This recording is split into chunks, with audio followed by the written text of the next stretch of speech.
기도하옵나이다. 아멘. 복음대로 삽시다 라고 인사하겠습니다. 복음대로 삽시다. 예, 복음대로 사는 은혜가 있기를 바랍니다. 예. 여러분, 신방하면 어떤 생각이 떠오르십니까? 신방. 부담스럽다. 이런 생각이 떠오르십니까? 요즘 같은 바쁜 세상에 무슨 신방이 필요할까? 이런 생각을 하십니까?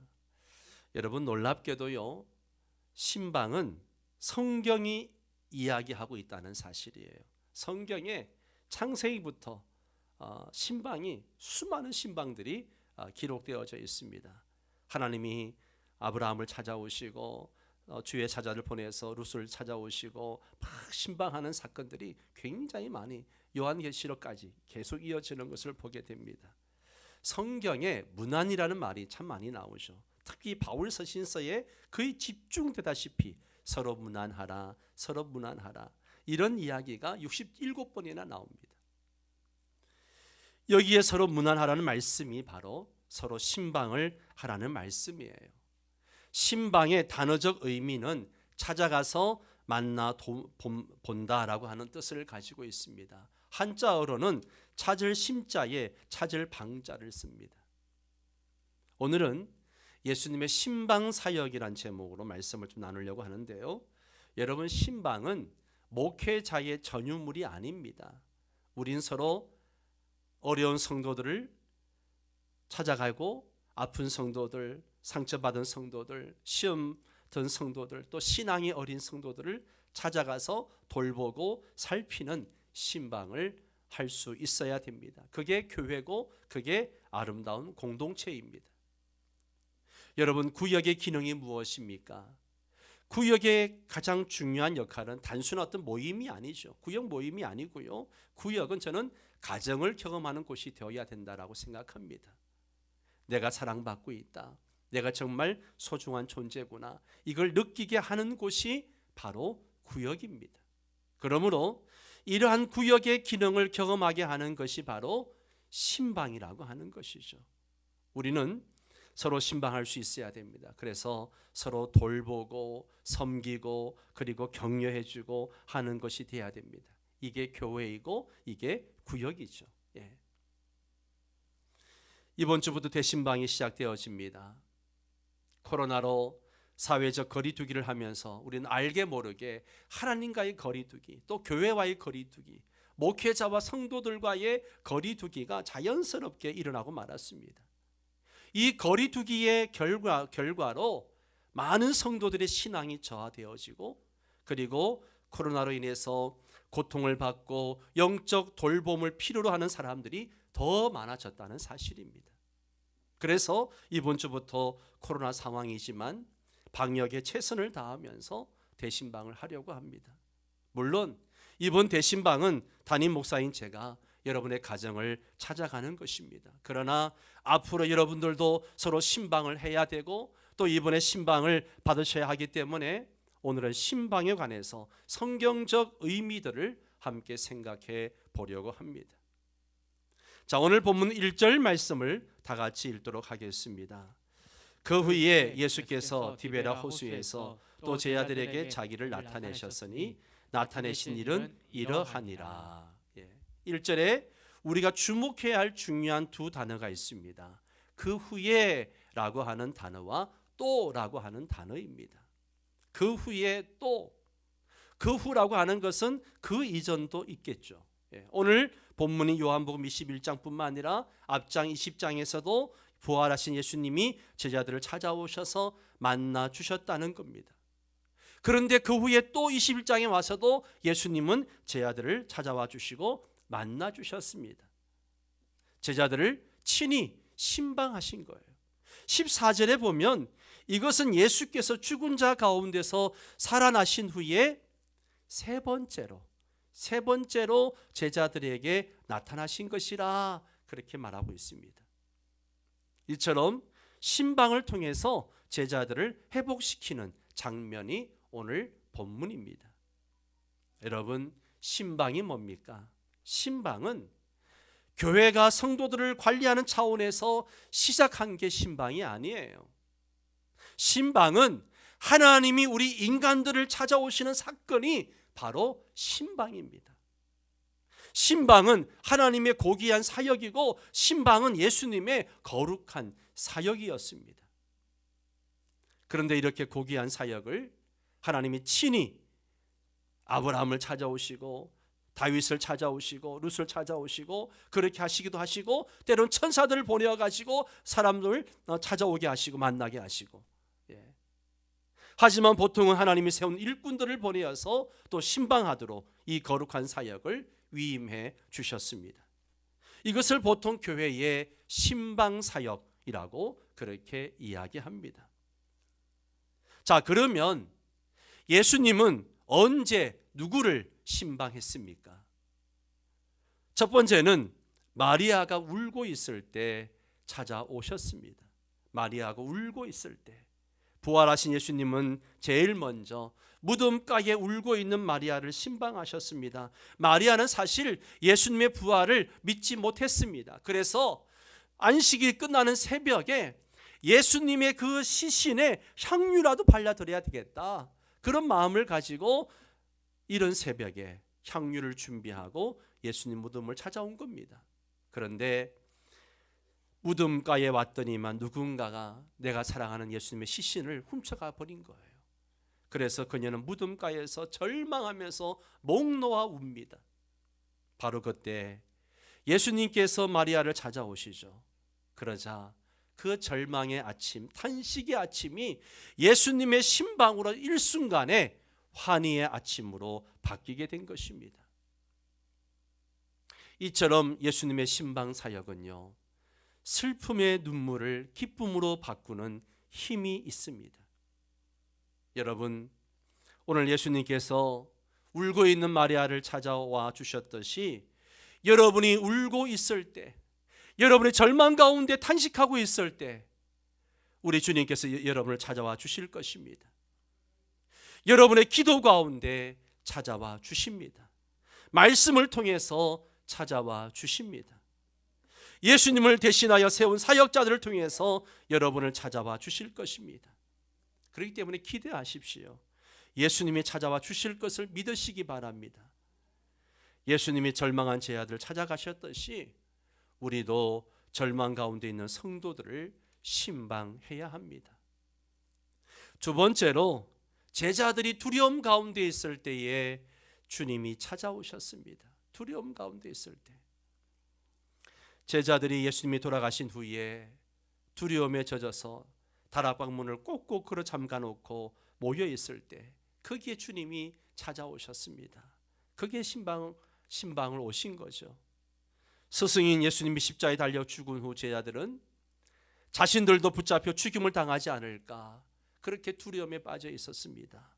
또 한편으로는 그렇게 사랑하는 예수님이, 스승인 예수님이 십자가에 못 박혀 죽었는데 그 자리에 아무도 가보지 못한 그 죄책감 때문에 고개를 들지 못하고 아마 숨어 지내고 있었을 것입니다. 이런 두려움과 죄책감으로 가득한 그 다락방 한가운데 우리 주님이 찾아오셨습니다. 너희에게 평안이 있을지어다. 너희에게 평안이 있을지어다. 그 순간 모든 두려움, 모든 염려와 근심과 걱정이 눈 녹듯이 순식간에 녹아버렸습니다. 죄책감이 순식간에 사라져버렸습니다. 두려움의 다락방이, 죄책감의 다락방이 감동과 기쁨의 도가니가 되었습니다. 이처럼 예수님의 신방은 우리의 죄책감을 녹이고요, 내 속에 있는 두려움을 몰아내는 힘이 있습니다.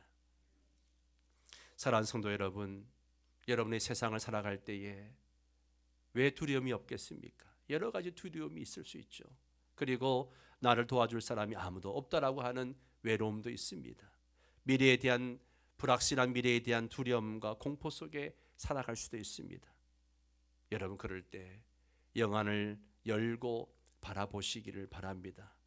예수님이 여러분을 찾아와 주실 것입니다. 여러분의 곁에 하나님이 보내신 소중한 손길들이 나를 붙들어 주고 있음을 보게 될 것입니다. 불안과 두려움에 빠져 있는 제자들을 주님이 찾아와 주셨습니다. 세 번째로 실패와 낙심 가운데 있을 때 주님이 찾아오셨습니다. 갈릴리 바다에서 그물질을 하고 있던 제자들, 특히 베드로를 신방하셨습니다. 밤새도록 그물을 던지고 고기를 잡았지만 한 마리도 잡지 못한 그 새벽, 모든 수고가 다 숲으로 돌아간 그 순간 예수님이 찾아오신 거예요. 절망의 나락에서 울고 있을 때, 삶의 현장에서 인생의 빈 그물을 들고 낙심하고 있을 때, 오늘 우리 예수님은 여러분을 찾아오실 것입니다. 그리고 그 빈 그물을, 그 빈 배를 만선으로 가득 채워주시는 은혜를 베풀어 주십니다. 여러분, 예수님의 신방은요, 인생의 빈 그물, 인생의 빈 배를 만선으로 가득 채워주시는 은혜가 있다라고 하는 사실입니다. 이처럼 언제든지 어디서든지 당신의 사랑하는 사람들을 예수님은 찾아오십니다. 예수님이 찾아오시면 절망은 환희로 바뀝니다. 두려움은 평안으로 바뀝니다. 빈배는 만선으로 바뀝니다. 제자들에게 또 찾아오셨던 예수님, 오늘도 우리를 찾아오시는 줄 믿습니다. 자, 그러면 신방의 목적은 무엇인가? 왜 신방을 합니까? 왜 신방을 합니까? 첫 번째는 바로 나누기 위해서입니다. 나누기 위해서요. 은혜를 나누고 축복을 나누고 비전을 나누고 성령님의 은혜를 나누기 위해서입니다. 나누기 위해서요. 자, 로마서 1장 11절에 보면 사도 바울이 로마 교회를 방문하고자 하는 중요한 목적과 이유를 이야기합니다. 같이 읽겠습니다. 내가 너희 보기를 간절히 원하는 것은 어떤 신령한 은사를 너희에게 나눠 주어 너희를 견고하게 하려 함이니. 바울은 로마 교회 방문 목적을 하나님의 신령한 은사, 신령한 은혜를 나누기 위해서 내가 방문한다 라고 이야기합니다. 여러분, 교회는요, 하나님의 권세가 있습니다. 아멘. 교회에는 하나님의 권세가 있어요. 교회에는 성령의 기름 부으심이 있습니다. 이 교회에 임하신 성령의 기름 부으심과 성령의 그 은혜를 각 가정마다 각 개인에게 나눠주는 사역이 바로 신방 사역입니다. 신방의 중요한 첫 번째 이유가 각 가정에 하나님의 은사와 은혜를 나눠주기 위해서 하는 것입니다. 또 두 번째, 교회는요, 축복의 권세가 있습니다. 성도에겐 축복의 능력이 있습니다. 우리가 서로 복을 빌어주면요, 그 복이 그대로 그 사람에게, 그 가정에 임하게 되는 거예요. 그 사람이 복을 받을 자격이 없으면 그 복이 누구한테 와요? 나한테 오는 겁니다. 나한테 오는 거예요. 그래서 각 가정을 예수님의 이름으로 축복함으로 축복을 나눠주는 겁니다. 이게 신방 사역이에요. 또 교회는요, 하나님 주신 비전이 있습니다. 꿈이 있습니다. 하나님 주신 삶의 목적이 있는 거죠. 우리 각자에게 주신 독특한 사명이 있습니다. 그런데 우리가 바쁘게 살다 보면 방향을 잃어버리기도 하고 하나님 주신 목적과 비전을 잃어버리고 방황할 때가 있습니다. 왜 없겠습니까? 그런 사람들이 있어요. 이럴 때 잃어버린 여러분의 삶의 목적을 가르쳐주고 하나님의 비전을 나눠주기 위해서 각 가정을 찾아가는 것을 교회의 신방사역이라고 하는 것입니다. 사랑하는 성도 여러분, 실패의 빈 그물을 들고 좌절감에 젖어 있을 때 예수님이 찾아오셨습니다. 내가 절망하고 있을 때, 이제는 모든 것이 끝났다라고 좌절하고 있을 때, 나를 도와줄 사람이 아무도 없다고 그렇게 생각하고 있을 때, 인생의 벼랑 끝에 서 있을 때 주님이 찾아와 주십니다. 이것이 구역이 존재하는 이유이고 이것이 바로 올바른 교회 공동체의 모습이라고 하는 것이죠. 저는 신방을 아름다운 공동체임을 확인하는 축제가 바로 신방 사역이라고 생각합니다. 신방을 왜 하느냐? 두 번째는요, 신앙의 성장을, 신앙의 업그레이드의 목적이 있다는 거죠. 신앙 성장의 목적이 있어요. 자, 5절 말씀을 볼까요? 같이 읽습니다. 서 이르시되 얘들아 너희에게 고기가 있느냐? 대답하되 없나이다. 예, 지금 예수님께 제 아들을 부르는 호칭을 보세요. 뭐라 불러요? 얘들아. 예. 이 얘들이라고 말이 어떤 말인지 우리 성경에는 잘 이해가 안 가는 부분인데요. 헬라어의 단어를 보면 파이디온이라고 합니다. 파이디온은 어린 애들을 얘기하는 거거든요. 예수님이 다 큰 30대 전후의 남자들을 향해서 얘들아, 예, 한마디로 어린 애들아 이렇게 부르고 있는 거예요. 예. 여러분, 아이들의 특징 중에 하나가 뭔가 하면 눈앞에 있을 때는 눈앞에 나를 도와줄 사람이 있고 내 눈앞에 참 보일 때는 나를 도와줄 수 있다고 믿어요. 그러나 내 눈앞에 없으면 아무것도 할 수 없다라고 생각을 합니다. 이게 어린애들이죠. 하나님이 내 눈앞에 있으면 그게 느껴지면 하나님은 살아계십니다 라고 생각합니다. 하나님 나를 도와줄 수 있는 분이라고 생각합니다. 그러나 어느 날 하나님이 보이질 않습니다. 하나님이 느껴지질 않아요. 느껴지지 않으면 하나님이 떠나가신 것처럼, 하나님이 곁에 없는 것처럼, 하나님이 나를 위해 아무것도 도와줄 수 없는 것처럼 그렇게 생각하고 절망하고 좌절을 합니다. 이게 아이들 수준, 어린 애들의 수준의 신앙이라고 하는 거죠.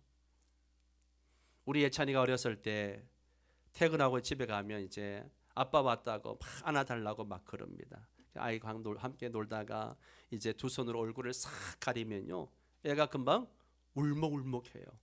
예, 왜냐하면 아빠 얼굴이 순간에 안 보이거든요. 그래서 그러다가 울려고 할 때 까꿍 하면 애가 또 까르르 웃기도 하고, 또 얼굴을 가리면 또 울먹울먹하고, 예, 또 손을 펴서 까꿍 하면 웃고 막 그럽니다. 예. 여러분, 아이들은 이렇습니다. 두 손바닥으로 얼굴만 가려도 아빠가 어디로 사라진 줄 아는 거죠.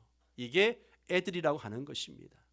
지금 제자들이 하는 행동과 생각이 바로 애들 생각이고 애들 신앙 수준이라는 거예요. 사랑하는 성도 여러분, 우리 예수님은 부활하셨습니다. 인생의 모든 죄짐을 담당해 주셨습니다. 심판의 문제를 해결해 주시고 나의 죽음의 문제를 해결해 주셨습니다. 영생의 문제를 해결해 주셨습니다. 우리가 이 땅에 살아가면서 부딪힐 수 있는 가장 심각한 문제, 가장 근본적인 문제, 가장 엄청난 문제를 다 주님께서 해결해 주셨습니다. 그런데 어떻습니까? 눈앞에 안 보이면 하나님이 돌아가신 것처럼, 하나님이 없는 것처럼 절망하는 겁니다. 안 느껴지면 나에게 아무것도 해줄 수 없는 것처럼 낙심을 합니다. 풀이 주고 있는 거죠. 이것이 애들 수준이고 애들 신앙이라고 하는 겁니다. 여러분, 베드로와 제자들이 물고기 잡으러 간 것은요, 잘못이 아니에요. 우리가 이 세상에서 노력하고 땀 흘리면서 일하고 공부하는 거 잘못된 것 아닙니다. 문제는 내 방법대로 내 꾀대로 예수님 없이 해보겠다는 게 그게 문제죠. 이게 애들 신앙이라는 거예요. 그래서 애들 신앙에 멈춰 있다 보니까 때로는 하나님 나를 버렸구나 생각합니다. 조그만 어려움이 생겨도 예수 믿어도 별 수 없구만 그렇게 생각합니다. 이제는 내 갈 길이나 찾아야겠다 생각하는 거죠. 바로 이런 생각이 애들 생각이라고 하는 것입니다. 지금 제자들이 바로 그런 수준이라는 거예요. 예수님이 우리에게 원하시는 게 뭡니까? 이제는 이런 어린아이 생각을 버리라는 거예요. 애들 수준을 좀 뛰어넘으라는 겁니다. 이처럼 신방사역의 큰 목적 중에 하나가 성도들로 하여금 애들 신앙을 벗어나서 믿음의 성장을 돕기 위해서 하는 것입니다. 어린애처럼 젖이나 먹이고 기저귀나 갈아주고 얼레고 달래기 위해 찾아가는 게 아닙니다. 대신방을 통해서 여러분 한 사람 한 사람을 향한 하나님의 뜻을 다시금 전해주고 여러분의 신앙을 한 단계 업그레이드 시키기 위해서 신방을 하는 것입니다.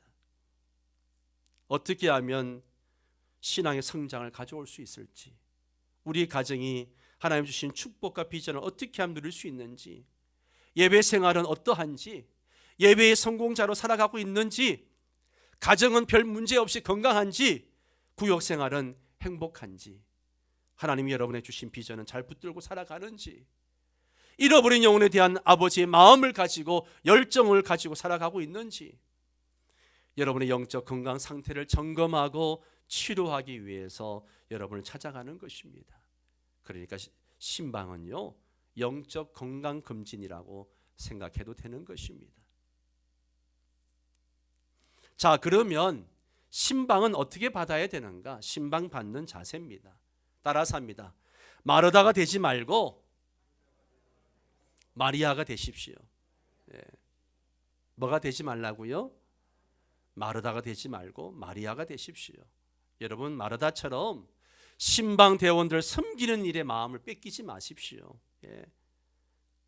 진짜 아무것도 안 먹어도 됩니다. 신방을 가면요, 축복 기도를 막 열심히 해주고 있는데 주방에서 딸그랑딸랑 소리가 나요. 아니, 축복 기도를 받아야지 지금 주방에 가서 뭐 하시는 거예요? 그리고 이제 다 끝나고 축복 기도 끝나고 이제 예수님 이름으로 기도합니다. 아멘 하면 얼른 와가지고 앉아가지고 아멘 그럽니다. 여러분, 마르다처럼 뭐 섬기려고 하지 마세요. 말씀 듣는데 집중하십시오. 대접하는 거 신경 쓰지 마십시오. 안 먹어도 괜찮습니다. 그리고 저 많이 안 먹잖아요. 저 정말 먹는 거 관심 없어요. 늘 우리 교육자들에게 미안한 게 뭔가 하면 맛있는 거 먹으러 가자 얘기를 평생 제가 안 하거든요. 항상 물어보면 정신 뭐 먹을래요? 아무거나 시켜. 그냥 조금만 그냥 먹으면 되니까요. 여러분, 먹는 거 관심 없으니까 정말 마리아처럼 말씀을 듣는 일에 온 마음을 기울여 주시기 바랍니다. 두 번째로, 가능하면 가족이 함께 신방을 받으십시오.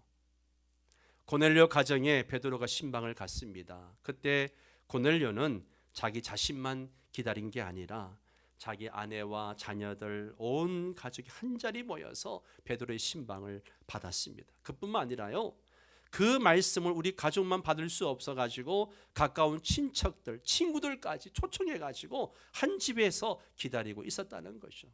얼마나 멋진 태도입니까? 여러분, 이번에 신방을 받을 때 이왕이면 혼자 받지 마시고 함께 할 수 있으면 가족들도 함께 받으십시오. 신방을 가면 분명히 애들이 방에 있는데 부르지를 않아요. 내가 불러도 안 나와요. 여러분, 함께 받으십시오. 할 수 있으면 전도 대상자가 시간이 된다면 초청해서 함께 받으셔도 좋습니다. 여러분의 집의 모든 공간을 신방 받을 예배 분위기로 만드십시오. 정성스럽게 예물을 준비하시고 거기에 기도 제목을 적어서 하나님께 드리십시오. 그리고 신방 대원들이 오면 예수님을 영접하듯이 정성스럽게 영접하십시오. 대접하라는 게 아닙니다. 집에 손님이 왔는데 이 손님은 그냥 보통 손님이 아니고 주의 이름을 방문한 사람들이니까 영접하라는 거예요. 왜냐하면 그렇게 영접하면 주님이 나를 영접한 것이다, 그렇게 말씀하셨기 때문에 그렇습니다. 또 요즘은 신방을 각 가정이 받는 것이 굉장히 부담스러워하는 분들도 계십니다. 그런 분들은요, 집이 아니라도 괜찮아요. 교회 오셔서 신방 받으셔도 됩니다. 그래서 교회 오셔서 저랑 같이 우리 교육자들과 같이 말씀 나누고 같이 기도하고 하면 되니까 집을 오픈하기 힘드신 분들은 교회로 오십시오. 교회 와서 같이 신방하시기 바랍니다. 여러분, 신방의 결과가 어떻습니까? 여러분, 주님이 오시면요, 불가능이 가능해지게 됩니다. 무능이 능력으로 바뀌게 됩니다.